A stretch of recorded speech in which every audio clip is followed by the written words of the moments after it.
Topic है hormones. Biochemistry में hormones क्या होते हैं? ये केमिकल सब्सटेंसेस होते हैं जो हमारी बॉडी इसको सिक्रीट करती है। बॉडी फ्लूइड्स, एक सेल या ग्रुप ऑफ सेल्स इसको सिक्रीट करते हैं, इसका फिजियोलॉजिकल इफेक्ट आता है हमारी बॉडी पे सेल्स की। उर्दू में अगर बात करें तो ये हार्मोन्स क्या होते हैं? रतूबतें होती हैं। और दो तरह के ग्लैंड्स होते हैं हमारी बॉडी में, एक होते हैं एक्सोक्राइन ग्लैंड्स और एक होते हैं एंडोक्राइन ग्लैंड्स। एक्सोक्राइन ग्लैंड्स क्या होते हैं? वो ग्लैंड्स जो अपनी सिक्रीशंस डक्ट के थ्रू भेजते हैं, जैसे स्लाइवरी ग्लैंड्स थे, सेबेशियस ग्लैंड थे, लैक्रिमल ग्लैंड्स हैं। लैक्रिमल ग्लैंड्स हमारी आंखों में आंसू प्रोड्यूस करते हैं, जबकि वो सिक्रीट जो है वो डक्ट के थ्रू होते हैं। स्लाइवरी ग्लैंड हमारी बॉडी में स्लाइवा प्रोड्यूस करते हैं हमारे माउथ में, जो मैस्टिकेशन में हेल्प करता है, वो डक्ट के थ्रू रिलीज़ होते हैं। और इसी तरह सेबेशियस ग्लैंड जो है वो सीबम प्रोड्यूस करता है, जो स्किन को मॉइस्चराइज करने के लिए हेल्प करता है। वो कैसे रिलीज़ होते हैं? वो डक्ट के थ्रू रिलीज़ होते हैं। जबकि एंडोक्राइन ग्लैंड्स वो ग्लैंड्स होते हैं जो अपनी सिक्रीशंस को डायरेक्टली ब्लड स्ट्रीम में भेज देते हैं, मतलब किसी डक्ट के थ्रू नहीं भेजते बल्कि डायरेक्टली ब्लड स्ट्रीम में जाते हैं। वो सेल्स सिक्रीट ही ब्लड स्ट्रीम में करते हैं। स्टडी ऑफ हार्मोन्स को, एंडोक्राइन ग्लैंड्स को एंडोक्राइनोलॉजी भी कहा जाता है। Structure and function of endocrine glands और उनके डायग्नोसिस और डिजीज़ का उनका ट्रीटमेंट जो है वो एंडोक्राइनोलॉजी में आता है। सबसे कॉमनली एग्जांपल इंसुलिन की है, डायबिटिक पेशेंट की है। डायबिटिक पेशेंट में इंसुलिन नहीं होती बॉडी में, इंसुलिन नहीं होती तो ग्लूकोज जो है वो कंज्यूम नहीं होता ऑर्गन से, और ब्लड ग्लूकोज लेवल हाई आता है, जबकि ऑर्गन्स में डेफिशिएंट होता है। किस हार्मोन की, किसकी कमी की वजह से? इंसुलिन की वजह से।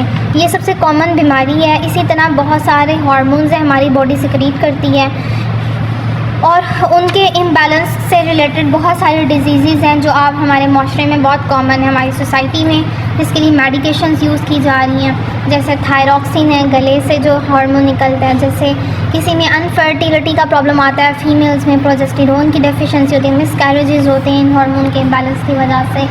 मेल में इनफर्टिलिटी टेस्टोस्टेरोन की वजह से होती है। तो ये सारी चीज़ें, ये हार्मोन्स बहुत ही इम्पॉर्टेंट फैक्टर है। हार्मोन्स का जो एक्शन है वो प्रोलॉन्ग्ड होता है, स्लो होता है। हमारी बॉडी में हार्मोन्स जो हैं वो होम्योस्टेसिस मेंटेन कर रही होती है, और होम्योस्टेसिस हमारी बॉडी में नर्वस सिस्टम मेंटेन करता है। जो हार्मोन्स हमारी बॉडी में नर्वस होम्योस्टेसिस मेंटेन करती है, उसका एक्शन प्रोलॉन्ग्ड होता है और स्लो होता है, जबकि नर्वस सिस्टम का एक्शन जो है वो बहुत रैपिड और for short period of time होता है। इसके फंक्शंस को देखें तो इसके फंक्शंस क्या होते हैं? ये कंट्रोल करता है इंटरनल एनवायरनमेंट को, कंट्रोल करता है कैसे? केमिकल कंपोजिशन और वॉल्यूम को रेगुलेट करता है, ट्रांसपोर्ट करता है सब्सटेंसेस को through the cell membrane, substances को सेल मेम्ब्रेन के अंदर ट्रांसपोर्ट करता है। मेजर रोल होता है इसका ग्रोथ और डेवलपमेंट में। ग्रोथ हार्मोन है जो कि ग्रोथ और डेवलपमेंट के लिए रिस्पॉन्सिबल है। फीमेल बॉडी के हार्मोन्स हैं, स्टेरॉइड हार्मोन्स हैं जो सेकेंडरी सेक्सुअल कैरेक्टरिस्टिक्स डेवलप करते हैं। इसी तरह मेल हार्मोन है टेस्टोस्टेरोन, वो उनकी बॉडी की ग्रोथ, मसल्स इंक्रीज़ करता है, उनकी आवाज़ को थिक करता है, बॉडी हेयर्स डेवलप करता है, जो मेल मेल स्ट्रक्चर है उसको डेवलप करता है। रेगुलेट करता है मेटाबॉलिज्म को, energy balance in the body, जैसे इंसुलिन की एग्जांपल, ग्लूकागॉन की एग्जांपल, ये भी एक हार्मोन्स है। वन बाय वन हम इसको डिटेल से देखेंगे, इनकी कौन से टाइप्स होती हैं। एक होते हैं लोकल हार्मोन्स जो कि स्पेसिफिकली लोकल इफेक्ट आता है, मतलब थोड़े से पूरी बॉडी पे इफेक्ट नहीं आता, लोकल इफेक्ट आता है। जैसे हम कहते हैं इंपॉर्टेंट नहीं है, लोकल है, यहीं से बनी है, यहीं से बन के उसका नज़दीकी जो है किसी बॉडी के पार्ट पे लोकल सा इफेक्ट आता है, जैसे एसिटाइलकोलिन और सिक्रेटिन।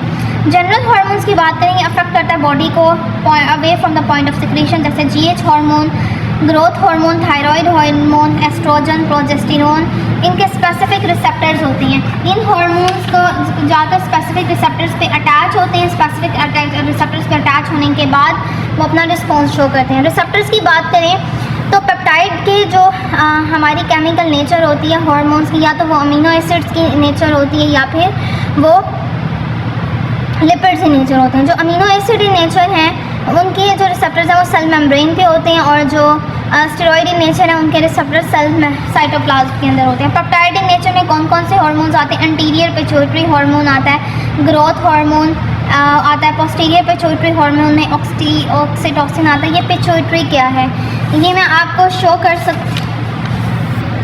पोस्टीरियर पिट्यूटरी हार्मोन्स में आइलेट्स ऑफ लैंगरहैंस में इंसुलिन आता है, थायराइड ग्लैंड में calcitonin, hormone of the GIT secretin, inhibitory hormone of hypothalamus. Ovaries female body में एक स्ट्रक्चर होता है ओवरीज जो एग्स प्रोड्यूस करती है, वहाँ पे कौन सा हार्मोन होता है? Relaxin.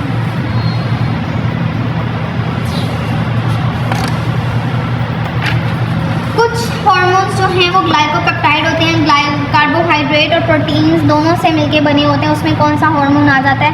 Human chorionic gonadotropic hormone. अगर मैं इसको ऐसे लिखूं, ह्यूमन कोरियोनिक गोनाडोट्रोपिन, ये प्लासेंटा रिलीज़ करती है प्रेग्नेंट फीमेल्स के अंदर। जो टेस्ट किया जाता है यूरिन टेस्ट, जिससे पता चलता है कि HCG उनमें रिलीज़ हो रहा तो वो प्रेग्नेंट है, अगर नहीं हो रहा तो प्रेगनेंसी नेगेटिव होती है। थायराइड स्टिमुलेटिंग हार्मोन है, जो थायराइड ग्लैंड आपके गले के अंदर जो ग्लैंड होता है उसको स्टिमुलेट करता है। ल्यूटिनाइजिंग हार्मोन और एरिथ्रोपोइटिन ब्लड फॉर्मेशन में हेल्प करता है। स्टेरॉइड्स क्या होती हैं? स्टेरॉइड्स बेसिकली कोलेस्ट्रॉल के डेरिवेटिव्स होते हैं। एड्रिनल कॉर्टेक्स, किडनी के ऊपर ग्लैंड होता है, एड्रिनल ग्लैंड्स, ओवरीज और टेस्टिस जितने भी हार्मोन्स प्रोड्यूस करती हैं वो सारे स्टेरॉइड्स हैं। एड्रिनल कॉर्टेक्स जो हार्मोन्स रिलीज़ करता है वो मिनरलोकॉर्टिकॉइड्स है। ओवरीज जो हैं वो रिलीज़ करती हैं एस्ट्रोजन, प्रोजेस्टेरोन। टेस्टिस जो है मेल रिप्रोडक्टिव ऑर्गन है जो टेस्टोस्टेरोन एक हार्मोन रिलीज़ करता है, जिसकी वजह से सारे मेल बॉडी का स्ट्रक्चर डेवलप होता है। अमीनो एसिड्स क्या होती हैं? टायरोसिन डेरिवेटिव्स होते हैं। ये अमीनो एसिड है उसका डेरिवेटिव होता है, जिसमें थायराइड ग्लैंड आते हैं, T3 और T4 थायराइड ग्लैंड और ट्राई आयोडोथायरोनाइन ग्लैंड हार्मोन कहते हैं। अमाइंस क्या होते हैं? ये टायरोसिन के डेरिवेटिव्स होते हैं, एसिटाइलकोलिन, एपिनेफ्रिन, नोरेपिनेफ्रिन और मेलाटोनिन। ये इसकी बेसिकली क्लासिफिकेशन थी। अब वन बाय वन करके हम हार्मोन पर डिटेल से देखेंगे कि उसका स्ट्रक्चर क्या है, उसकी नेचर क्या है, उसके फंक्शंस क्या हैं, वो कहाँ कहाँ पे जाकर कैसे कैसे एक्ट कर रही है। So here we go for growth hormones. Growth hormone जो है ये एंटीरियर पिट्यूटरी ग्लैंड, हमारे ब्रेन में एक सेंटर होता है हाइपोथैलेमस का। हाइपोथैलेमस जो है वो एंडोक्राइनोलॉजी का ब्रेन कह सकते हैं आप। वो सारे हार्मोन्स को स्टिमुलेट करता है ग्रोथ के लिए, स्टिमुलेट करता है। उसके नीचे पिट्यूटरी ग्लैंड होता है। वो पिट्यूटरी ग्लैंड की शेप कुछ इस तरह से होती है, एंटीरियर पिट्यूटरी और पोस्टीरियर। इसको हम एंटीरियर पिट्यूटरी कहते हैं और इसको हम पोस्टीरियर पिट्यूटरी कहते हैं। कुछ hormones anterior pituitary gland secrete करता है और कुछ एंटीरियर। हाइपोथैलेमस से वो एंटीरियर या पोस्टीरियर पिट्यूटरी में आ जाता है। तो ग्रोथ हार्मोन्स कहाँ पे है, कहाँ का हार्मोन है? एंटीरियर पिट्यूटरी का। सोमैटोट्रोफिन और STHB से कहते हैं स्टिमुलेटिंग सोमैटोट्रोफिन हार्मोन। इसकी नेचर क्या होती है? प्रोटीन इन नेचर होता है। इसके रिसेप्टर्स कहाँ पे होते हैं? सेल मेम्ब्रेन के ऊपर होते हैं। स्ट्रक्चर इसका ये है कि एक बेंजीन रिंग है, इसके दोनों साइड पे क्लोराइड अटैच है और हाइड्रोजन अटैच है और हाइड्रो O का ग्रुप और OH का ग्रुप। इसके फंक्शंस क्या हैं? फंक्शंस इसके प्रोटीन मेटाबॉलिज्म पे इसका एनाबॉलिक इफेक्ट होता है। एनाबॉलिक इफेक्ट किसे कहते हैं? मेटाबॉलिज्म के दो पार्ट्स होते हैं, एक होता है कैटाबॉलिज्म, एक होता है एनाबॉलिज्म। मेटाबॉलिज्म में तोड़ फोड़ होती है। जनरल लफ्ज़ में जो भी हम खाते हैं हमारी बॉडी में वो टूट के सिंपलेस्ट सब्सटेंसेस में बनता है या सिंपलेस्ट से कॉम्प्लेक्स में बनता है। हमारी बॉडी के अंदर प्रोटीन्स वगैरह की फॉर्मेशन होनी होती है।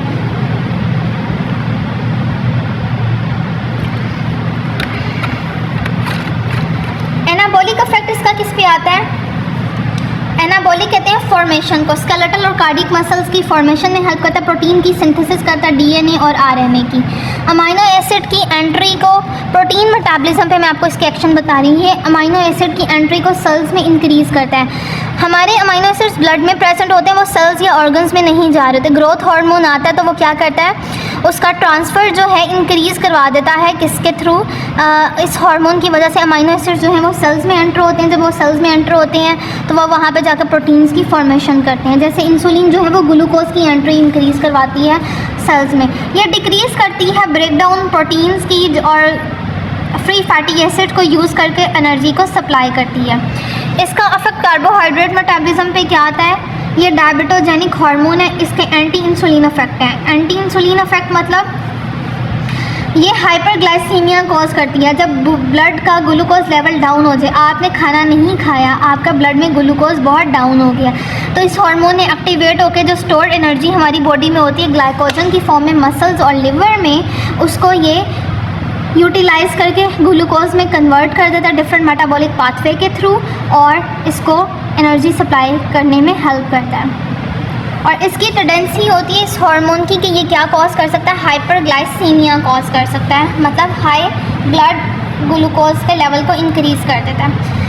फैट के मेटाबॉलिज्म पे क्या इफेक्ट आता है, ये कैटाबॉलिक इफेक्ट है, मतलब ब्रेक डाउन करता है एडिपोज टिश्यूज़ की। क्यों करता है, एनर्जी प्रोवाइड करने के लिए। ट्राइग्लिसराइड के लेवल को डाउन करता है। फैटी लिवर, अगर बहुत ज़्यादा फैट मेटाबॉलिज्म ये करे तो लिवर जो है वो फैटी हो जाता है। क्यों, वो बहुत ज़्यादा फैट की वहाँ पे ब्रेक डाउन हो रही होती है। अफेक्ट इनऑर्गेनिक मेटाबॉलिज्म पे क्या है, ये रिटेन करता है फॉस्फोरस और कैल्शियम को बॉडी के अंदर, इंक्रीज़ कर देता है उसकी एब्जॉर्प्शन जीआईटी से और रीनल ट्यूब्यूल से। रिटेंशन जो है हमारी बॉडी से एलिमिनेट नहीं होने देता, मतलब रिटेन करता है, अपने अंदर अपने पास रखता है सोडियम, पोटाशियम क्लोराइड और मैग्नीशियम को।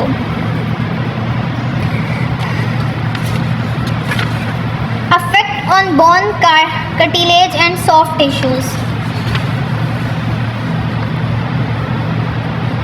कार्टिलेज और सॉफ्ट टिश्यूज़ पे इसका क्या इफेक्ट आता है, ये इंक्रीज़ करता है कार्टिलेज पे, एक्ट करता है बोन्स पे, स्टिमुलेट करता है ग्रोथ को, कनेक्टिव टिश्यूज़ की डेपोजिशन को इंक्रीज़ करता है, थिकनेस को इंक्रीज़ करता है, और विसरल इंटरनल ऑर्गन्स लिवर और किडनी के बन रहे होते हैं। मिल्क की सिक्रीशंस, जो दूध देने वाले जानवर हैं उनमें लैक्टेशन का प्रोसेस होता है। लैक्टेशन किसे कहते हैं, दूध की प्रोडक्शन होना, जैसे फीमेल बॉडीज़ में होती है अपने बच्चों को फीड करने के लिए, उनके अंदर मिल्क प्रोडक्शन होती है, इसी तरह एनिमल्स में होती है। तो वो कौन सा हार्मोन है जो मिल्क की सिक्रीशन को इंक्रीज़ करता है, वो ग्रोथ हार्मोन है। प्रोटीन मेटाबॉलिज्म को फिर डिटेल से बताया हुआ कि फॉर्मेशन करता है प्रोटीन्स की स्केलेटल और कार्डियक मसल्स पे, स्टिमुलेट करता है सिंथेसिस को ऑफ आरएनए और डीएनए को, अमाइनो एसिड की एंट्री को इन्हांस करके सेल्स में भिजवाता है। कैटाबॉलिज्म ब्रेकडाउन करता है, ब्रेकडाउन को मिनिमाइज़ करता है, रिड्यूस करता है प्रोटीन्स की ब्रेकडाउन को, मोबिलाइज करता है फैटी एसिड को सप्लाई करने के लिए energy. This was all about growth hormone. इसका मैं ओवरऑल व्यू दूँ तो वो क्या करता है, प्रोटीन्स पे, फैट्स पे प्रोटीन की फॉर्मेशन कर रहा है, प्रोटीन्स के ब्रेकडाउन को इनहिबिट कर रहा है, फैट्स को वो ब्रेकडाउन करके एनर्जी प्रोवाइड कर रहा है, अमाइनो एसिड्स की एंट्री को इंक्रीज़ करवा रहा है। ये सारे फंक्शंस ग्रोथ हार्मोन्स के हैं। कैल्शियम इनऑर्गेनिक पे उसका इफेक्ट आता है। नेक्स्ट हार्मोन है जो कि बहुत इम्पॉर्टेंट है, वो है इंसुलिन। इंसुलिन क्या कर रहा है हमारी बॉडी में, ये इसकी नेचर क्या है, इसके अंदर कितने अमाइनो एसिड्स हैं, ये सब हम अभी देखेंगे। इंसुलिन जो है ये स्मॉल प्रोटीन है जो कि हमारी ब्लड ग्लूकोज लेवल को डाउन करती है, सिक्रीट होती है by beta cells of the testis of the Langerhans. Pancreas, पित्ता जो होता है उसके सेल्स होते हैं बीटा आइलेट्स ऑफ लैंगरहैंस। उसके 3 तरह के सेल्स होते हैं, अल्फ़ा सेल्स होते हैं, बीटा सेल्स होते हैं और गैमा सेल्स होते हैं। अल्फ़ा सेल्स क्या करते हैं, वो ग्लूकागोन रिलीज़ करते हैं, बीटा सेल्स इंसुलिन सिक्रीट करते हैं। इंसुलिन क्या करती है, जो हमने फूड इनटेक किया होता है, हमने जितना भी खाना खाया होता है, हमारे ब्लड में वो ब्रेक डाउन होकर जीआईटी से लिवर से ब्लड में आ गया, ब्लड में ग्लूकोज का लेवल इंक्रीज़ हो जाता है, ग्लूकोज का लेवल इंक्रीज़ हो जाता है तो उसको ऑर्गन्स में जाना होता है। ऑर्गन्स में जो पहुंचाने के लिए हार्मोन रिस्पॉन्सिबल होता है वो इंसुलिन होता है। जब सोल्यूबल प्रोटीन है, ये प्रोटीन इन नेचर है, इसके अंदर कितने अमाइनो एसिड्स होते हैं, 51 अमाइनो एसिड्स होते हैं। ये क्या करती है, ये ब्लड ग्लूकोज लेवल को डाउन करती है। कार्बोहाइड्रेट पे इसका क्या इफेक्ट आता है, ये इंक्रीज़ करती है entry into the cells, glucose की एंट्री को सेल्स के अंदर इंक्रीज़ कर देती है, स्टोर करती है ये ग्लाइकोजन को लिवर और मसल्स में। जो हम एक्स्ट्रा ग्लूकोज खाते हैं वो ग्लाइकोजन में कन्वर्ट होकर लिवर और मसल्स में जाके स्टोर हो जाती है, और उसके अलावा भी ग्लूकोज एक्स्ट्रा बचे तो उसको फैट्स में एडिपोज टिश्यूज़ में कन्वर्ट करके एडिपोज टिश्यूज़ में स्टोर कर दिया जाता है। ये कन्वर्ट करती है एक्सेस ग्लूकोज को फैट्स में, यूज़ करती है या ट्राइग्लिसराइड्स को एडिपोज टिश्यूज़ से। प्रोटीन्स के ऊपर इसका क्या इफेक्ट आता है, ये एक्टिव ट्रांसपोर्ट करवाती है अमीनो एसिड्स की सेल्स के अंदर, प्रमोट करती है ट्रांसलेशन। ट्रांसलेशन एक प्रोसेस होता है जिससे आरएनए से प्रोटीन्स बन रहे होते हैं। इनहिबिट करती है ये प्रोटीन के ब्रेकडाउन को, इनहिबिट करती है मतलब प्रोटीन के ब्रेकडाउन नहीं होने देती। ग्लूकोनियोजेनेसिस का प्रोसेस को इनहिबिट करती है। मेटाबॉलिक पाथवे होता है जिसमें ग्लूकोज की फॉर्मेशन होती है नॉन कार्बोहाइड्रेट सोर्सेज से, क्योंकि ग्लूकोज का लेवल इसने कम करना है तो ये ग्लूकोनियोजेनेसिस को भी कम कर देती है। ग्रोथ पे इसका क्या इफेक्ट होता है, अगर ग्रोथ इंक्रीज़ होगी तो प्रोटीन फॉर्मेशन को वो इंक्रीज़ कर रहा है तभी तो ग्रोथ इंक्रीज़ होगी। आपको बात समझ आ गई होगी यकीनन। कि इंसुलिन क्या इफेक्ट है, वो कार्बोहाइड्रेट को लेकर जा रहा है, कहाँ से, ब्लड से ऑर्गन्स में लेकर जा रहा है। प्रोटीन की फॉर्मेशन को इंक्रीज़ कर रहा है, ग्लूकोज की फॉर्मेशन को, ग्लूकोनियोजेनेसिस को इनहिबिट कर रहा है। नेक्स्ट हार्मोन है हमारा ऑक्सीटोसिन। ऑक्सीटोसिन एक हार्मोन है जो पोस्टीरियर पिट्यूटरी ग्लैंड इसको सिक्रीट करती है। ये भी अमीनो एसिड इन नेचर है। इसके अंदर कितने अमीनो एसिड होते हैं? 8। इसके फंक्शंस क्या होते हैं? ये यूट्रस पे एक्ट करता है। यूट्रस क्या होता है? मदर की वोम, जहाँ पे ये कॉन्ट्रैक्शन और स्मूथ मसल, जब डिलीवरी हो रही होती है बेबी की, तो ये कॉन्ट्रैक्शन करता है स्मूथ मसल्स की या प्रेग्नेंट यूट्रस की, बेबी को फीमेल बॉडी से इजेक्ट करने में हेल्प करता है। मिल्क की प्रोडक्शन को इंक्रीज़ करता है। जो भैंसों को भैंसों से मिल्क की प्रोडक्शन इंक्रीज़ करने के लिए जो इंजेक्शन लगाया जाता है वो ऑक्सीटोसिन है। इसी तरह फीमेल बॉडी में ये इंजेक्शन जो मदर्स के अंदर बाय नेचर इनफ मिल्क की प्रोडक्शन नहीं हो रही होती, तो ऑक्सीटोसिन प्रोड्यूस लगाया जाता है, जिससे मिल्क की इंजेक्शन होती है थ्रू द ब्रेस्ट। स्टिमुलस क्या होता है मिल्क की इंजेक्शन के लिए? मदर ऑक्सीटोसिन रिलीज़ कब होता है? बेसिकली जब बेबी जो है वो सक करता है ब्रेस्ट को, तब इसकी इंजेक्शन होती है, या बेबी के रोने की आवाज़ की वजह से स्लाइड साउंड ऑफ बेबी जो है वो इसको स्टिमुलेट करती है। ऑक्सीटोसिन हमारा हाइपोथैलेमस जो है उसको रिलीज़ करता है। फर्टिलाइजेशन पे इसका क्या इफेक्ट आता है?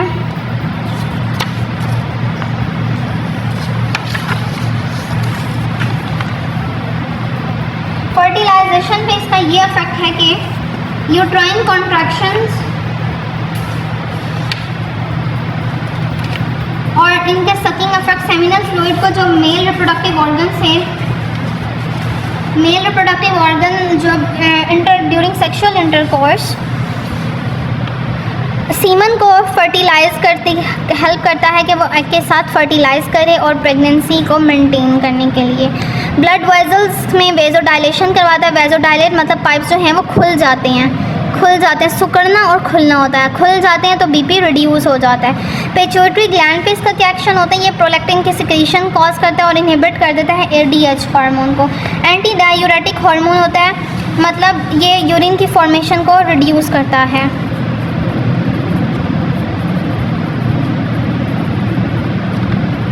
रिडक्शन।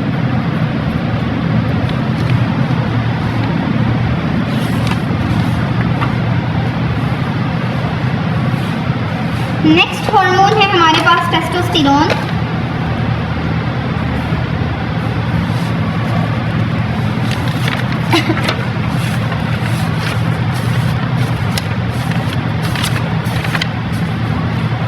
टेस्टोस्टेरोन क्या करता है? ये हार्मोन है जो कि मेल रिप्रोडक्टिव ऑर्गन टेस्टिस जो है वो इसको रिलीज़ कर रही होती है। 19 कार्बन एटम्स होती हैं। इसका स्ट्रक्चर ये है। कोलेस्ट्रॉल इसका प्रिकर्सर होता है। स्टेरॉइड इन नेचर है, कोलेस्ट्रॉल इसका प्रिकर्सर है। इसके जो रिसेप्टर्स हैं, ये बात मैं यहाँ पे मेंशन कर देती हूँ। स्टेरॉइड के रिसेप्टर्स जो हैं वो साइटोप्लाज्म में होते हैं इस हार्मोन के। एक्शन टेस्टोस्टेरोन की क्या होती हैं? मेल रिप्रोडक्टिव ऑर्गन पे इसका क्या इफेक्ट आता है? टेस्टोस्टेरोन जब सबसे पहले कहाँ से रिलीज़ होता है? जब मदर के अंदर बेबी की ग्रोथ हो रही होती है, तो जेनिटल ब्रिजेस इसको प्रोड्यूस कर रहे होते हैं। बाद में जो है ये प्लासेंटा, मदर वूम ही इसको सिक्रीट करता है और हेल्प करता है कि मेल जेनिटल्स की फॉर्मेशन और डेवलपमेंट हो, पेनिस की, स्क्रोटम की, प्रोस्टेट की और सेमिनल वेसिकल्स की और मेल जेनिटल डक्ट की। दूसरे मंथ के अंदर ये हार्मोन जो है, ये दूसरे मंथ में जेस्टेशन के पीरियड में, प्रेगनेंसी में, ये दूसरे मंथ में जाके रिलीज़ होता है, सप्रेस कर देता है और फीमेल रिप्रोडक्टिव ऑर्गन्स को बनने से रोकता है। Androsterone secreted by the Leydig cells of the testis. Hormone जो है वो एनलार्जमेंट करता है मेल सेक्सुअल ऑर्गन्स की, मतलब उसके मेल सेक्सुअल जो ऑर्गन्स हैं उसके साइज़ को इंक्रीज़ करता है। ये स्पर्मेटोजेनेसिस कॉज करता है। स्पर्मेटोजेनेसिस के होते हैं स्पर्म्स की फॉर्मेशन, जो बाद में फीमेल बॉडी में इंटरकॉर्स के दौरान एग को जाकर फर्टिलाइज करती है, जिसके बाद प्रेगनेंसी या generation to generation offsprings produce होती हैं। ये मोटिलिटी और फर्टिलाइजिंग पावर ऑफ स्पर्म को इंक्रीज़ करती है। इसके सेकेंडरी सेक्सुअल करैक्टरिस्टिक्स क्या होती हैं? टेस्टोस्टेरोन मेल बॉडी के ऊपर बहुत सारे हेयर्स होते हैं, उसको डेवलप करने में हेल्प करती है। बाल्डनेस, डिक्रीज़ ग्रोथ हो जाती है on the hair top of the head. आपने देखा होगा कि बहुत से आदमी जो हैं वो जैसे जैसे एज हो रही होती है वो गंजा होना शुरू हो जाते हैं दरमियान से। वो क्यों? कि टेस्टोस्टेरोन हार्मोन बॉडी में बहुत ज़्यादा एलिमिनेट हो रहा होता है और जो रिसेप्टर्स होते हैं, जो हेयर फॉलिकल्स होते हैं, वो उससे सेंसिटिव होते हैं इस हार्मोन से और वो डैमेज होना शुरू हो जाते हैं। वॉइस, उनकी आवाज़ मर्दों की थिक होना शुरू हो जाती है। जो गले के बाहर एक एडम्स एप्पल एक स्ट्रक्चर होता है, वो टिश्यू जो है वो बहुत ज़्यादा डेवलप होना शुरू हो जाता है। इसीलिए मर्दों की आवाज़ ज़्यादा थिक होती है, औरतों की आवाज़ नहीं थिक होती, क्योंकि औरतों में ये हार्मोन नहीं होता। स्किन जो है मर्दों की वो थिक होना शुरू हो जाती है।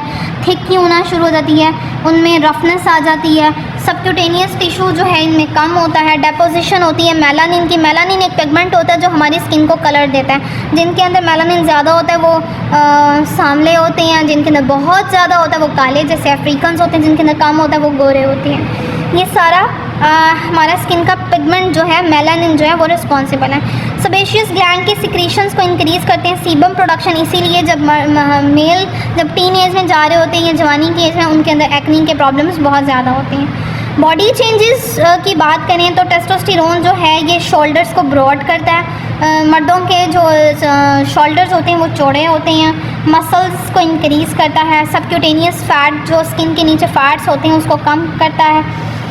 बिहेवियरल चेंजेस, जो मर्दों के मूड चेंजेस, अग्रेसिव गुस्से वाली जो नेचर होती है वो भी इस वजह से होती है। Mood swings, attraction towards female, वो सारी इस हार्मोन की वजह से होती है। नेक्स्ट हम देखेंगे कि टेस्टोस्टेरोन का प्रोटीन मेटाबॉलिज्म पे क्या इफेक्ट आ रहा है। प्रोटीन मेटाबॉलिज्म पे ये प्रोटीन की सिंथेसिस को इंक्रीज़ कर रहा है। नाइट्रोजन बैलेंस को मेंटेन कर रहा है। जितना नाइट्रोजन हम कंज्यूम करते हैं उसको उतना बॉडी से एलिमिनेट होना होता है।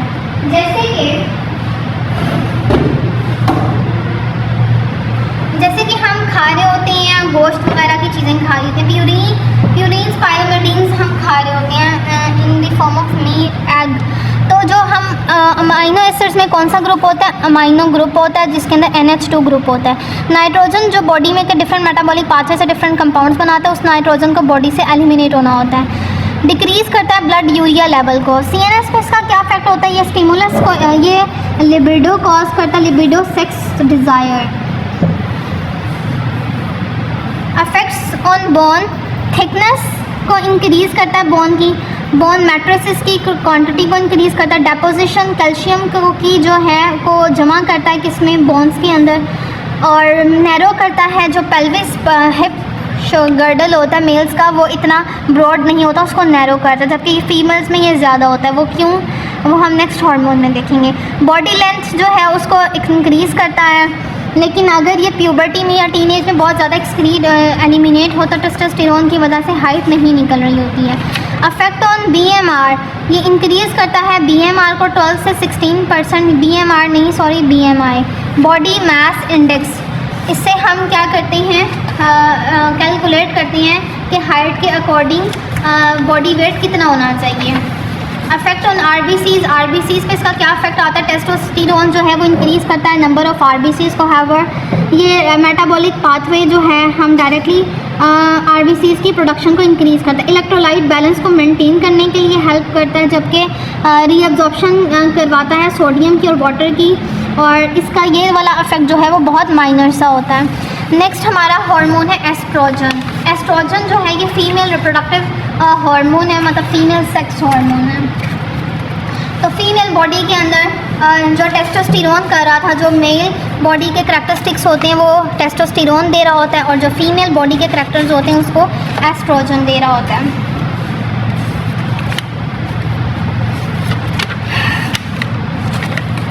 एस्ट्रोजन क्या होता है? बेसिकली ये फीमेल सेक्स हार्मोन होता है। इसके अंदर 18 कार्बन कंपाउंड होता है और इसका स्ट्रक्चर आप देख सकते हैं, just like cholesterol, benzene ring है और 5 कार्बन शुगर अटैच है। इसके साथ मिथाइल ग्रुप अटैच है और हाइड्रोक्सिल ग्रुप अटैच है।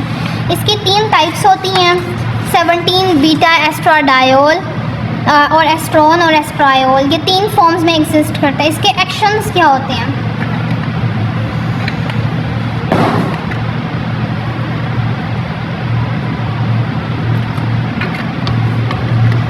वजाइना पे इसके क्या इफेक्ट आते हैं? ये इंक्रीज़ करता है फीमेल रिप्रोडक्टिव के पार्ट होता है वजाइना, सबसे एक्सटर्नल उसकी जिसकी पीएच एसिडिक होती है उसके साइज़ को इंक्रीज़ कर देता है, वहाँ पे मसल्स की जो है वो एनलार्जमेंट करता है। एपिथेलियल सेल्स होते हैं हमारी बॉडी के अंदर जिसको सिंपल को स्ट्रेटिफाइड में कन्वर्ट करता है, जो कि रेजिस्टेंट होते हैं, जो कि जिनमें जल्दी इन्फेक्शन या ट्रॉमा के चांसेस कम हो जाते हैं। ये डेपोजिशन ग्लाइकोजन की स्टोरेज को इंक्रीज़ करता है, ग्लूकोज को ग्लाइकोजन में कन्वर्ट करके मसल्स में स्टोर करता है। वजाइनल पीएच को एसिडिक ज़्यादा बनाता है, क्यों? ग्लाइकोजन को लैक्टिक एसिड में कन्वर्ट करता है by the help of bacteria, जो कि नॉर्मल फ्लोरा होता है।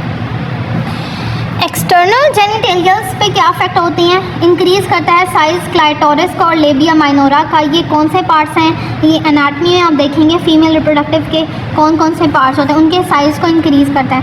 डेपोजिशन ऑफ फैट्स को इंक्रीज़ करता है मोन्स प्यूबिस पे और लेबिया माइजोरा पे। सर्विक्स पे क्या इफेक्ट आता है? ये स्लाइट एनलार्जमेंट करता है, सर्विक्स की एपिथेलियम जो है वो स्ट्रेटिफाइड हो जाती है। अल्कलाइन सिक्रीशंस करता है, वजाइना की सिक्रीशंस जो हैं वो एसिडिक होती हैं और सर्विक्स की अल्कलाइन होती हैं। यूट्रस पे इसका क्या इफेक्ट आता है? इंक्रीज़ करता है साइज़ ऑफ द यूट्रस को, कोइबॉइडल एपिथेलियम को कोलमनर में कन्वर्ट करता है। ग्रोथ होती है यूट्राइन ग्लैंड्स की, इंक्रीज़ कर देता है ये वास्कुलैरिटी को। ग्लाइकोजन कंटेंट्स को इंक्रीज़ करता है। सेंसिबिलिटी मायोमेट्रियम की ऑक्सीटोसिन से इंक्रीज़ करता है, क्योंकि वहाँ पे जब ऑक्सीटोसिन से ज़्यादा इंक्रीज़ क्यों करता है? क्योंकि वहाँ पर उसने डिलीवरी कॉज करनी होती है।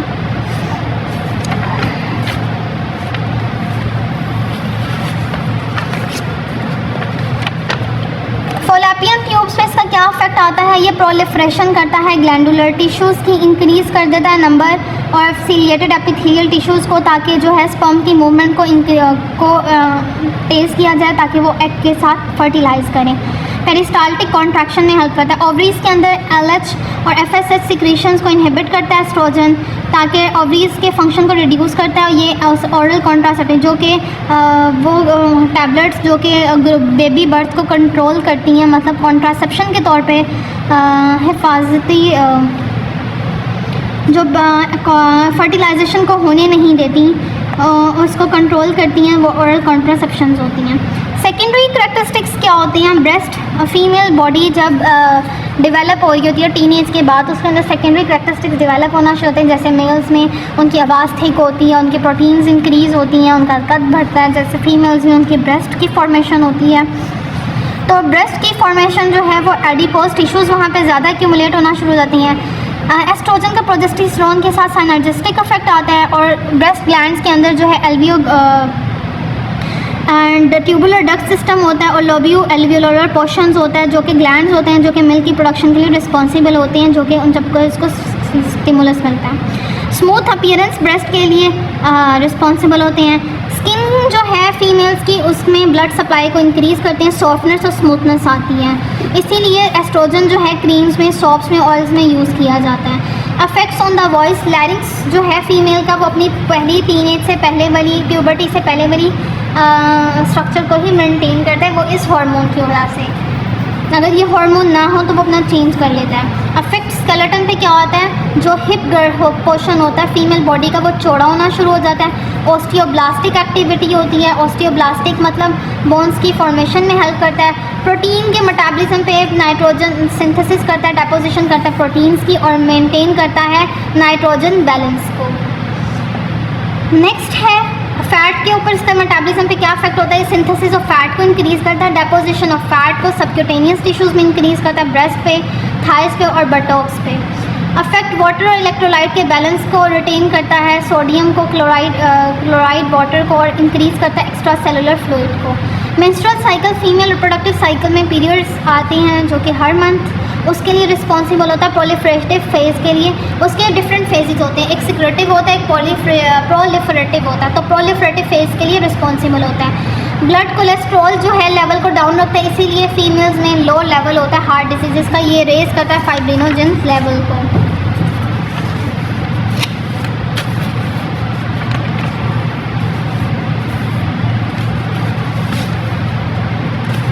नेक्स्ट और लास्ट हार्मोन है हमारी आज का, वो है प्रोजेस्टेरोन। प्रोजेस्टेरोन नेम इंडिकेट कर रहा है प्रेगनेंसी को मेंटेन करता है। ये भी फीमेल सेक्स हार्मोन है जो कि प्रेगनेंसी को मेंटेन करने के लिए रिस्पॉन्सिबल होता है।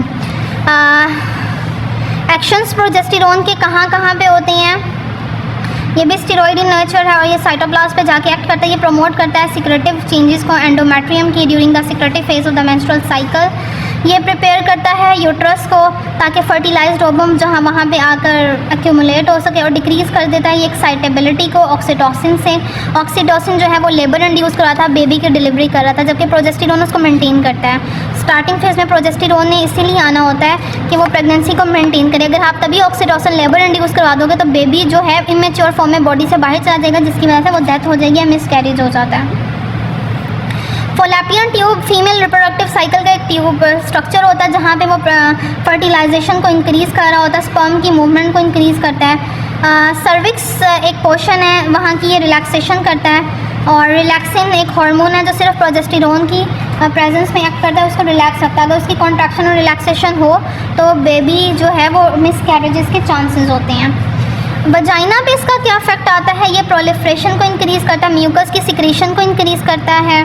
ब्रेस्ट पे इसका डेवलपमेंट करता है, स्टिमुलेट करता है कि वो इनलार्ज हो। ड्यूरिंग प्रेगनेंसी जो है वो ब्रेस्ट जो है वो इनलार्ज होना शुरू हो जाती हैं। क्यों? क्योंकि वो प्रिपेयर कर रहा होता है ब्रेस्ट ग्लैंड्स को ताकि मिल्क की प्रोडक्शन हो जो नॉर्मली फीमेल्स में नहीं होती। ओव्यूलेशन इनहिबिट करता है, ये वहाँ पे ओव्यूलेशन को इनहिबिट करता है।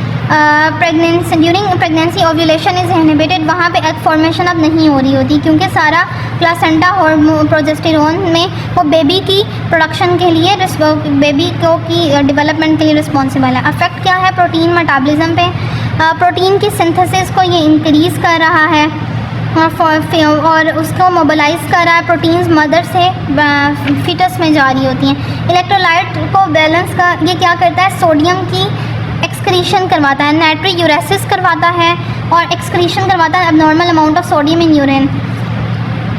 वो क्यों? क्योंकि ये ब्लॉक करता है एल्डोस्टेरोन हार्मोन को जो कि सोडियम को रीअब्जॉर्ब करती हैं किडनी से। अफेक्ट स्किन पे क्या होता है? ये सिक्रीशन को इंक्रीज़ करवाता है। सिक्रीशंस कौन सी?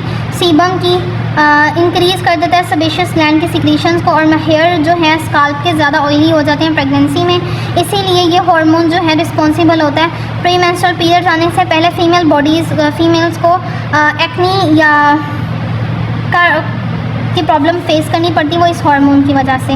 अफेक्ट्स ऑन बॉडी टेम्परेचर, जब female body after intercourse female body का टेम्परेचर जो है वो इंक्रीज़ हो जाता है। वो इसलिए इंक्रीज़ होता है कि सिक्रीशन होती है प्रोजेस्टेरोन की फ्रॉम कॉर्पस ल्यूटियम, और इसका स्ट्रक्चर कोलेस्ट्रॉल की तरह होता है। इसका प्रेकर जो इसका एक्शन है वो साइटोप्लाज्म में होता है। This was all about the hormones.